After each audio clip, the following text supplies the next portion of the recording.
امتیاز صاحب مسز امتیاز صاحب گھر پہنچ چکے تھے۔ امتیاز صاحب اور مسز امتیاز صاحب گھر پہنچ چکے تھے اور اب تیمور لباس بدل کر اپنے ڈیڈی سے بات کرنے ان کے کمرے کی سمت جا رہا تھا۔ کمرے کے دروازے پر پہنچ کر اس نے نوک کر کے اندر آنے کی اجازت طلب کی۔ آؤ آؤ تیمور، بڑی لمبی عمر ہے، ابھی ہم تمہارا ہی ذکر کر رہے تھے۔ امتیاز صاحب اسے دیکھ کر بڑی گرم جوشی سے بولے، ڈیڈی ممی کیا میں پوچھ سکتا ہوں کہ میرے ساتھ آپ نے چیٹنگ کیوں کی؟ منگنی کی بات ہوئی تھی نا، پھر یہ اچانک نکاح کیوں؟ تیمور سوالیہ نظروں سے انہیں دیکھ رہا تھا۔ چیٹنگ؟ برخوردار چیٹنگ تو تم کرنے جا رہے تھے، رشتوں کو مذاق سمجھ رکھا ہے اور ساتھ ساتھ اس معصوم کو بھی دھمکا رہے تھے۔ ہاں بھلا کیا کہا تھا تم نے؟ تمہارا برا وقت، اس لیے میں صبح ہی کرنل کی طرف چلا گیا تاکہ اسے نکاح پر راضی کر سکوں، ورنہ تم نے تو میری ناک کٹوانے میں کوئی کسر نہیں چھوڑی تھی۔ امتیاز صاحب نے اپنا غصہ ضبط کیا۔ تیمور خاموشی سے سر جھکا کر پلٹنے لگا کہ امتیاز صاحب کی آواز پھر گونجی، تیمور وہ بچی اب تم سے منسوب ہو چکی ہے، اس گھر کی عزت بن چکی ہے، میں کسی بھی طور اس کی حق تلفی برداشت نہیں کروں گا، اب تم جا سکتے ہو۔ صبح کا اجالا پھیل چکا تھا۔ تیمور کی 4 دن کی چھٹیاں ختم ہو چکی تھیں۔ آج اسے اسلام آباد میں واقع military defence intelligence office report کرنی تھی۔ وہ ناشتہ کر کے روانہ ہو چکا تھا۔ ملٹری ڈیفنس آفس میں کانفرنس روم میں میٹنگ شروع ہونے والی تھی۔ جب تیمور اندر داخل ہوا، تقریباً سارے شرکاء نے black commando jeans, black T shirt میں ملبوس اس 6 فٹ کے مردانہ وجاہت سے بھرپور، اچھی قد کاٹ فوجی کٹ بال والے سنجیدہ جوان کو دیکھا۔ سبھی کی نظروں میں توصیف تھی۔ یہ وہ جوان فائٹر پائلٹ تھا جس نے اپنی ٹریننگ سے پروف کیا تھا کہ وہ ایک خطرناک فائٹر ہے۔ وہ فلائنگ میں ماہر فلائٹ لیفٹیننٹ تیمور امتیاز خان، جو اب ملٹری انٹیلیجنس کو جوائن کر رہا تھا۔ Gentleman take your seats, defence minister نے میٹنگ کا آغاز کیا۔ ایئر مارشل امتیاز آپ کے ونگ سے لیفٹیننٹ تیمور کو ٹریننگ دے کر ادھر بھیجا گیا ہے۔ کیا لیفٹیننٹ تیمور اس مشن کو پایہ تکمیل پہنچا سکیں گے؟ جناب، یہ لیفٹیننٹ تیمور کا انٹیلیجنس کے ساتھ پہلا مشن ہے۔ اس کا سابقہ ٹریک ریکارڈ دیکھتے ہوئے پوری امید ہے کہ یہ اس مشن کو کامیابی سے ہمکنار کریں گے، ایئر مارشل امتیاز نے جواب دیا۔ کرنل شاہد، کیا آپ کا پلان فائنل ہے؟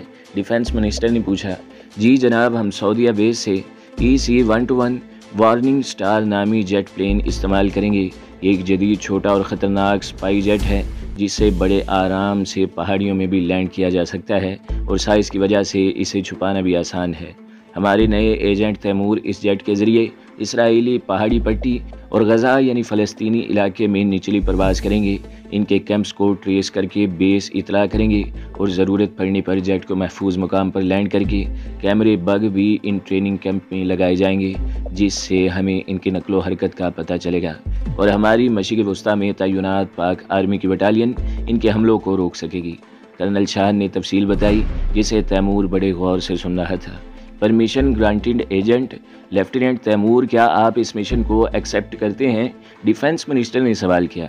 یس سر، تیمور نے بآواز بلند جواب دیا۔ تیمور، تم آج ٹھیک 2 گھنٹے بعد بیروت روانہ ہو جاؤ۔ وہاں کے فوجی اڈے سے تمہیں اسپائی جیٹ ملے گا جسے ہائی اسکائی لیول پر کسی بھی ریڈار میں آئے بغیر سعودی بیرک میں لانا ہے۔ ادھر سے تمہیں فلسطین اور عراق بارڈر کے ساتھ ساتھ جورڈن کا نقشہ اور ان اسرائیلی افواج کے ان ممالک میں موجود اڈوں کے ممکنہ ٹھکانوں کا پتہ مل جائے گا۔ تمہیں ان ٹھکانوں کی ایگزیکٹ لوکیشن ٹریس کرنی ہوگی۔ جوان، آر یو ریڈی؟ کرنل نے بات ختم کی۔ یس سر، انشاءاللہ۔ ان یہودیوں کے سارے ٹھکانے منظر عام پر لا کر برباد کر دیے جائیں گے، تیمور نے جواب دیا۔ کرنل شاہ نے بڑے فخر سے تیمور کو دیکھا۔ یہ جانباز زیالہ ان کی پریوں سے بیٹی کا نصیب بن چکا تھا، ان کا داماد۔ میٹنگ ختم ہو چکی تھی۔ تیمور ایئرپورٹ کے لیے روانہ ہو چکا تھا۔ کتنی عجیب بات تھی، راتوں رات اس کی زندگی پلٹ چکی تھی۔ ایمل اس کی زندگی میں نہ چاہتے ہوئے بھی آ چکی تھی، مگر اس وقت وہ صرف اور صرف مشن پر دھیان دینا چاہتا تھا۔ ایمل بی بی، تم سے تو میں آ کر نمٹوں گا، جب تک تمہیں دودھ میں مکھی کی طرح اپنی لائف سے نہیں نکالوں گا مجھے چین نہیں آئے گا۔ گھر میں صبح سے اٹھاک پٹاک جاری تھی۔ ایمل اپنا بیگ پیک کر چکی تھی۔ کرنل صاحب نے پاک چائنا بارڈر کے قریب ایک Chinese force self defence school میں 3 ہفتوں کے کورس میں ایمل کو رجسٹر کروا دیا تھا۔ وہ چاہتے تھے کہ ایمل ہر طرح سے تیار ہو کر اکیڈمی جوائن کرے۔ آدھے گھنٹے بعد ایمل کو گلگت بلتستان کے لیے روانہ ہونا تھا، جہاں سے بارڈر پار اس کی ٹریننگ ارینج کی گئی تھی۔ امی جان، اداس مت ہوں، بس میں یوں گئی اور یوں 3 ویک میں لیڈی ننجا بن کر واپس آئی۔ ایمل نے شکیلا کے گلے میں ہاتھ ڈالے۔ پرے ہٹو، بھلا بتاؤ، یہ 3 ویک میں ننجا بن کر آئیں گی، چھوڑنے کی حد ہوتی ہے۔ ارے ایمل سن لو، نقاب پہننے سے کوئی ننجا نہیں بن جاتا۔ بس تو اتنا کر، وہاں سے انسان بننے کی ٹریننگ لیا شکیلہ نے ناک سے مکھی اڑائی۔ اچھا بس بحث بند، دیر ہو رہی ہے، نکلنے کی کرو۔ کرنل شاہد نے سیز فائر کروایا۔ سب سے مل کر خدا حافظ کہہ کر ایمل جیپ میں بیٹھ رہی تھی جب شکیلہ پاس آئی۔ ایمل اپنی رنگ اتار کر لاکٹ بنا کر گلے میں ڈال لو، قیمتی چیز ہے، کہیں ادھر ادھر نہ ہو جائے۔ اگر مسز امتیاز سے وعدہ نہ کیا ہوتا تو اتروا کر رکھ لیتی، شکیلہ نے کہا۔ ایمل نے بڑے آرام سے اپنی انگلی سے انگوٹھی اتار کر گلے میں مسز امتیاز کی پہنائی ہوئی چین میں ڈالی۔ اب خوش؟ اس نے شکیلہ سے پوچھا۔ شکیلہ نے اسے پیار کیا اور کرنل صاحب نے جیپ باہر نکال کر روڈ پر ڈرائیونگ شروع کر دی۔ دونوں باپ بیٹی باتیں کرتے ہوئے جا رہے تھے۔ ان کا رخ ایئرپورٹ کی طرف تھا اور دونوں اس بات سے بے خبر تھے کہ ایک جدید سیاہ شیشوں والی اسٹیشن ویگن بڑی مہارت سے ان کا پیچھا کر رہی ہے۔ عقابی روح جب بیدار ہوتی ہے جوانوں میں، نظر آتی ہے ان کو اپنی منزل آسمانوں میں۔ 8 گھنٹے کی طویل فلائٹ کے بعد تیمور بیروت پہنچ چکا تھا۔ لبنان کا دارالحکومت بیروت عرب دنیا کا سابقہ تجارتی مرکز تھا اور لبنان کی خانہ جنگی سے قبل یہ شہر مشرقی وسطیٰ کا پیرس کہلاتا تھا۔ سن 2005 میں اسرائیل کے شہر پر بمباری اور پھر سابق وزیر اعظم رفیق حریری کی ہلاکت کے بعد شدید خانہ جنگی اور یہودیوں کے ظلم کا شکار بیروت ماضی کی شان و شوکت کھو چکا تھا اور حالیہ سالوں میں تعمیر نو کے مراحل سے گزر رہا تھا۔ بیروت شہر نے ہر طرح کی تباہی کا ڈٹ کر سامنا کیا ہے، زلزلے، جنگیں اور بیرونی حملے سبھی دیکھے ہیں۔ ہر بار مشرق وسطیٰ کا ہیرا نئی آن بان کے ساتھ پھر چمکنے لگتا ہے اور یہی ان دشمن عناصر کو اچھا نہیں لگتا۔ بیروت کے خفیہ اڈے پر لبنان حکومت نے اس مشن کو کامیاب بنانے کے لیے ایک مہنگے اور جدید ترین سپاہی جہاز کا انتظام کیا تھا جو تمام سہولیات سے لیس ایک خطرناک جیٹ ہے جسے وارننگ سٹار کے نام سے پکارا جاتا ہے، اور تیمور کو یہ جہاز لے کر سعودی اڈے پر رپورٹ کرنی تھی۔ ایئرپورٹ سے نکل کر وہ باہر آیا۔ تیز چمکتی دھوپ اور گرم جھلسا دینے والی لو نے تیمور کا استقبال کیا۔ پلان کے مطابق وہ دائنی طرف چلنا شروع ہوا۔ اس کا سپورٹس بیگ اس کے کاندھوں پر لٹک رہا تھا۔ اس کے علاوہ اس کے پاس اور کوئی سامان نہیں تھا۔ تقریباً 25 منٹ چلنے کے بعد اسے ایک نیلی گاڑی نظر آئی جس میں ایک 20 سالہ مقامی نوجوان سفید شرٹ پر سرخ ٹائی لگائے بیٹھا ہوا تھا۔ السلام علیکم، تیمور نے کھڑکی پر 3 بار دستک دے کر عربک لہجے میں اسے مخاطب کیا۔ وعلیکم السلام، اس نوجوان نے جواب دیا اور سر سے پیر تک تیمور کو دیکھتے ہوئے گویا ہوا۔ ایسا یعنی ٹائم کیا ہوا ہے؟ النصر ہوا نا، ایگل از ہیئر، تیمور نے جواب دیا۔ کوڈ ورڈز کا تبادلہ ہو چکا تھا۔ اس جوان نے گاڑی کا دروازہ ان لاک کیا اور تیمور کے بیٹھتے ہی گاڑی پوری رفتار سے شہر کے نواحی علاقے کی طرف روانہ ہو گئی، جہاں پہاڑیوں کے پیچھے خفیہ اڈے پر وارننگ سٹار اپنے مالک تیمور کا انتظار کر رہا تھا۔ تیمور اور وہ جوان خاموشی سے سفر کر رہے تھے۔ 1 گھنٹے کی ڈرائیو کے بعد پہاڑیوں کا سلسلہ شروع ہوا۔ جوان نے ایک سیدھے کچے راستے پر گاڑی ڈال دی تھی جو ایک سرنگ پر جا کر ختم ہوا۔ اب گاڑی سرنگ میں دوڑ رہی تھی۔ دیکھتے ہی دیکھتے وہ پہاڑ کے پار نکل آئے تھے۔ یہ ایک چھوٹی چھاونی تھی، پیڑ کی طرح کی۔ تیمور گاڑی سے اتر کر آگے بڑھا۔ سامنے ہی ایک ادھیڑ عمر آدمی اس کے استقبال کو کھڑا ہوا تھا۔ ویلکم لیفٹیننٹ، اس نے تیمور کا استقبال کیا۔ تعارف کے بعد وہ تیمور کو لے کر فلائنگ پیڈ پر آیا جہاں سرمئی رنگ کا عقاب جیسا خوبصورت جہاز شان سے کھڑا تھا۔ لیفٹیننٹ، یہ ہے وارننگ سٹار جو کسی زمانے میں امریکن جاسوسی طیارے کے طور پر استعمال کرتے تھے۔ یہ اس کی ایک جدید شکل ہے۔ اس میں کیمرے، ریڈارز کے ساتھ ساتھ مشین گنیں بھی فٹ ہیں۔ یہ بآسانی 20,000 کلومیٹر کی رینج تک جا سکتا ہے اور اسے لینڈ کرنے کے لیے رن وے کی ضرورت نہیں ہے۔ یہ پانی میں بھی لینڈ کر سکتا ہے اور پہاڑوں پر بھی بآسانی اتارا جا سکتا ہے۔ اس کے اندر مخصوص مقناطیسی نظام ہے جس کی وجہ سے اسے دشمن کا ریڈار ٹریس نہیں کر سکتا۔ اس کے علاوہ اس میں خشک دودھ، چائے اور خوراک کے ڈبے بھی ہیں جو تمہارا ساتھ دیں گے۔ کیا تم تیار ہو لیفٹیننٹ؟ اس آدمی نے پوچھا۔ تیمور نے اس بات میں سر ہلایا اور وہ دونوں وارننگ سٹار کے پاس آئے۔ لیفٹیننٹ، اس کے اسکرین پر ہاتھ رکھو۔ تیمور کے ہاتھ رکھتے ہی اس کا ویژول ریکارڈ ہوگا۔ لیفٹیننٹ، اب یہ سٹار صرف اور صرف تمہارے ہی فنگر پرنٹ سے سٹارٹ ہوگا۔ تمہارے علاوہ اسے کوئی بھی آپریٹ نہیں کر سکے گا۔ تیمور اچھل کر سٹار میں سوار ہوا، اندر بیٹھ کر ہیلمٹ پہنا اور بڑے پیار سے سٹار کے یوک کو ہاتھ لگایا جس سے سٹار میں زندگی دوڑ گئی۔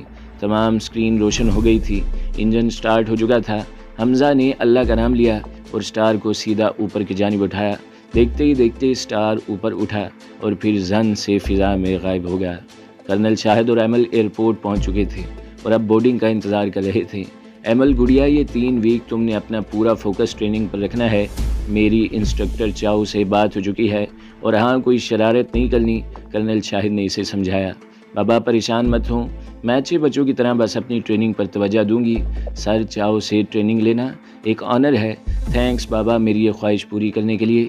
ایمل کی آنکھیں چمک رہی تھیں۔ گلگت جانے والی فلائٹ کی اناؤنسمنٹ ہو رہی تھی۔ ایمل نے اپنے بابا کو خدا حافظ کہا اور اندر کی طرف بڑھ گئی۔ سیکورٹی کے مراحل سے گزر کر اب وہ بورڈنگ کا ویٹ کر رہی تھی۔ ٹام بہت دیر سے کرنل کی گاڑی کا پیچھا کر رہا تھا اور ان کے پیچھے پیچھے ہی ایئرپورٹ پہنچ چکا تھا اور اب بڑی مہارت سے اخبار کی آڑ سے ان دونوں باپ بیٹی کی گفتگو سن رہا تھا۔ ایمل کے گلگت جانے کا سن کر وہ تیزی سے ہٹا اور کاؤنٹر کی جانب گیا۔ اسے ہر صورت ایمل کو ایئرپورٹ سے اغوا کرنا تھا۔ اس نے احتیاطاً منہ بولے دام دے کر گلگت کا ٹکٹ خریدا، پھر آ کر سام کو کال ملائی اور ساری تفصیل بتائی۔ سام، ہمارا ٹارگٹ گلگت جا رہا ہے۔ میں اسے پلین میں بورڈ ہونے سے پہلے کڈنیپ کر لوں گا، لیکن تم کسی لڑکی کو اسکول میں ایمل بنا کر بھیجو۔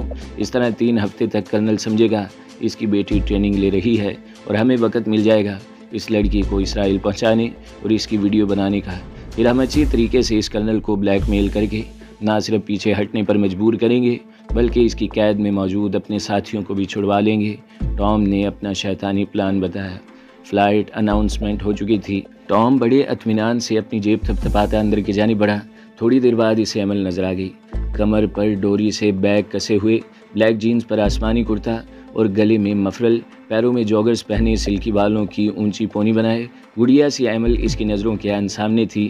وہ ایمل کے قریب آ کر ایک دم لڑکھڑایا اور بجلی کی تیزی سے اپنی جیب سے کلوروفارم میں بھیگا رومال ایمل کی ناک سے لگا دیا۔ وہ نازک سی لڑکی بے ہوش ہو چکی تھی۔ ٹام نے بڑے آرام سے اپنی جیکٹ اتار کر ایمل کے منہ پر ڈالی اور پھر اسے ایسے اپنے سہارے کے ساتھ چلانے لگا جیسے وہ کوئی بہت ہی محبت کرنے والا جوڑا ہو۔ باہر نکلتے ہی آس پاس دیکھتے ہوئے اس نے بے ہوش ایمل کو کاندھے پر اٹھایا اور دوڑتا ہوا اپنی وین تک لے گیا۔ ایمل کو پچھلی سیٹ پر ڈال کر اس نے ڈگی سے ایک باکس نکالا اور اسے لے کر بے ہوش ایمل کے پاس آیا۔ باکس کے اندر ایک زود اثر نیند کا انجیکشن تھا جس سے 48 گھنٹوں تک ایمل کو ہوش نہیں آ سکتا تھا۔ اس نے ایمل کا بازو پکڑ کر آستین اوپر کی اور انجیکشن لگا دیا۔ اب وہ ڈرائیونگ سیٹ پر بیٹھ چکا تھا اور وین پوری رفتار سے ہائی وے پر دوڑ رہی تھی۔ 8 گھنٹے سے زیادہ وقت گزر چکا تھا۔ رات کا سیاہ اندھیرا اپنے پر پھیلا چکا تھا، پر ٹام تند ہی سے پہاڑی راستوں پر گاڑی چلا رہا تھا۔ اسے صبح ہونے سے پہلے بارڈر کراس کرنا تھا، جہاں سام ہیلی کاپٹر کے ساتھ ان کا انتظار کر رہا تھا۔ تیمور وارننگ سٹار کو لے کر سعودی اڈے پہنچ چکا تھا۔ کرنل شاہد بھی آ چکے تھے اور اب تیمور کو علاقے کا نقشہ اور اس کا کام سمجھا دیا گیا تھا۔ تیمور، تمہارا نام آج سے ایگل ہے، کرنل نے کہا۔ تیمور عرف ایگل کو اسرائیلی شرپسند عناصر کی تربیتی کیمپس کو تباہ کرنا تھا اور ان کی نقل و حرکت پر نظر رکھنی تھی۔ ایک رات آرام کر کے وہ سر پر کفن باندھے اس خطرناک مہم پر روانہ ہو چکا تھا۔ وہ وارننگ سٹار میں بیٹھ کر آسمان کی بلندیوں کو چھوتا ہوا غزہ کے بارڈر کے اوپر منڈلا رہا تھا۔ جہاز کے سارے کیمرے اور سینسر اس متنازع علاقے کی اسکریننگ کر رہے تھے۔ تیمور بہت غور سے اسکرین پر ابھرنے والے امیجز کو دیکھ رہا تھا۔ جہاز کو 90 کے اینگل پر اس نے سیدھا اٹھایا اور بلندی پر لے جا کر اسٹیل کر دیا۔ اب وہ کوڈ ورڈز میں کرنل کو رپورٹ دے رہا تھا۔ سر، یہ ایک بہت بڑا اور جدید کیمپ ہے۔ اوپر سے اس کے امیجز اچھے نہیں آ رہے۔ میں رات ہوتے ہی کسی محفوظ مقام پر لینڈ کر کے کیمپ کے اندر گھسنے کی کوشش کرتا ہوں اور اس کے درمیان بیس بدل کر رہتے ہوئے اس بیس کا نقشہ اور معلومات حاصل کرنے کی کوشش کرتا ہوں۔ تیمور نے اپنا پلان بتایا۔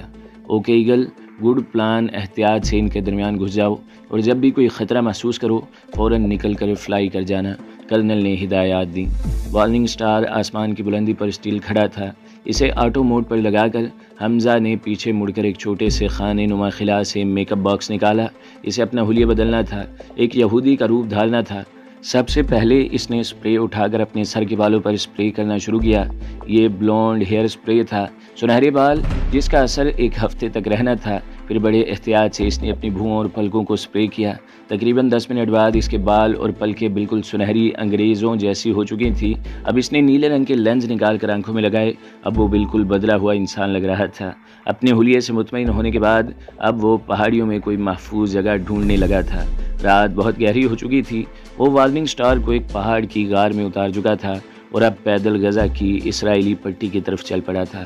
قریب پہنچ کر اسے کئی جوان ٹولیوں کی صورت میں نظر آئے۔ وہ نظر بچا کر ان میں شامل ہو گیا اور اب ایک آدمی کو شکار کر کے اس کا یونیفارم پہن چکا تھا اور اسے مار کر چہرہ مسخ کر کے اسے اپنے کپڑے پہنا کر پاس بہتے دریا میں ڈال کر دوبارہ سر کو کیپ سے ڈھکے اسرائیلی فوجیوں میں شامل ہو چکا تھا اور اب وہ کیمپ کے اندر تھا۔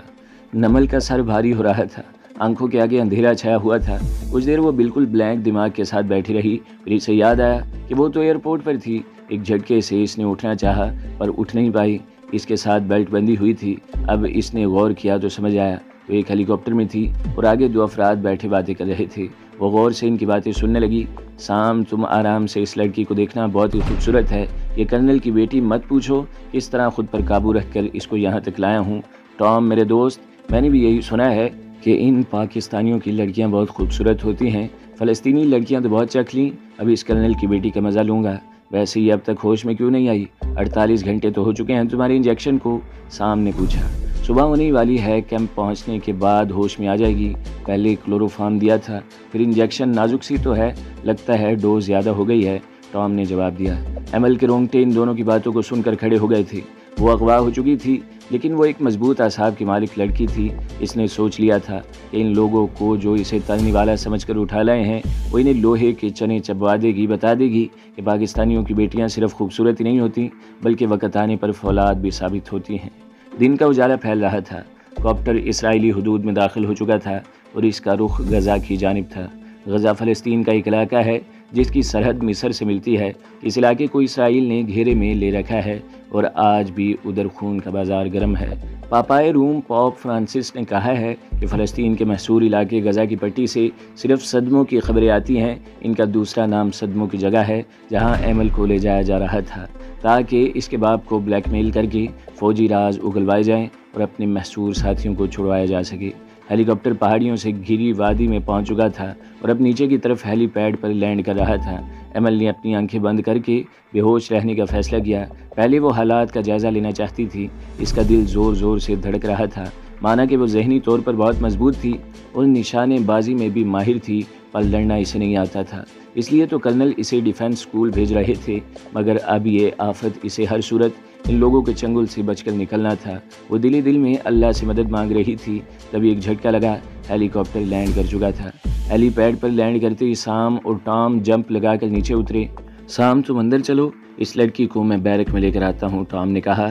بیرک نہیں، ایسا کرو، ابھی اسے سیل میں بند کر دو، میں پہلے ہیڈ کوارٹر اطلاع کر دوں، پھر اس لڑکی پر کام کرتے ہیں، سام نے ہدایت دی۔